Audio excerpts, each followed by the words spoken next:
shed where he lived with the other engines. They were all bigger than Edward and boasted about it. "The driver won't choose you again," said Gordon. "He wants strong engines like us." But the driver and fireman felt sorry for Edward. "Would you like to come out today?" "Oh, yes, please," said Edward. So they lit his fire, made lots of steam, and Edward puffed away. The other engines were very cross at being left behind.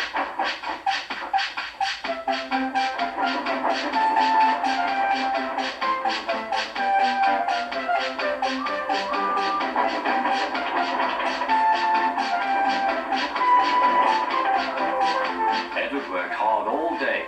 The coaches thought he was very kind, and the driver was very pleased.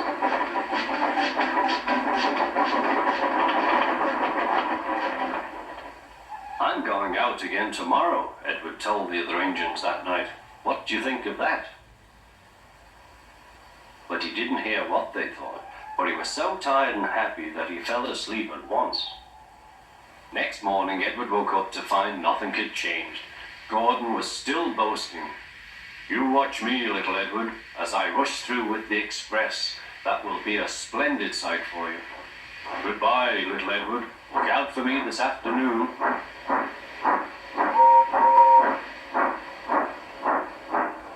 Edward went off to do some shunting.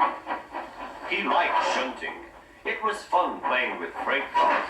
He would come quietly and give them a push. Then he would stop and the silly freight cars would go bump into each other. "Oh," they cried, "whatever is happening?"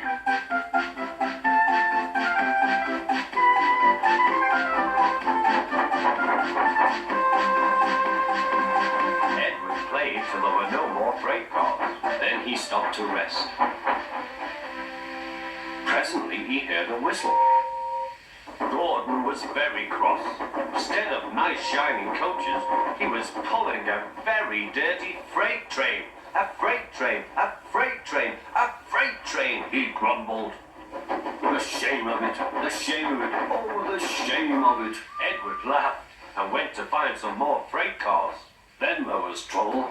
"Gordon can't get up the hill," the porter called to Edward's driver. "Will you take Edward and push him, please?" They found Gordon halfway up and very cross. His driver and fireman were talking to him severely. "You're not trying." "I can't do it," said Gordon. "The noisy freight cars hold an engine back so." Edward's driver came up. "We've come to push." "No use at all," said Gordon. "You wait and see," replied Edward's driver. They brought the train back to the bottom of the hill.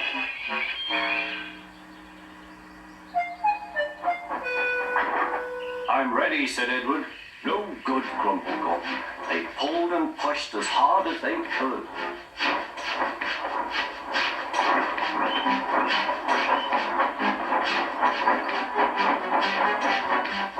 "I can't do it, I can't do it, I can't do it," puffed Gordon. "I will do it, I will do it, I will do it," puffed Edward. Edward pushed and puffed and puffed and pushed as hard as ever he could. And almost before he realized it, Gordon found himself at the top of the hill. "I've done it, I've done it, I've done it," he said proudly. He forgot all about kind Edward and didn't say thank you. Edward was left out of breath and far behind, but he was happy because he had been so helpful.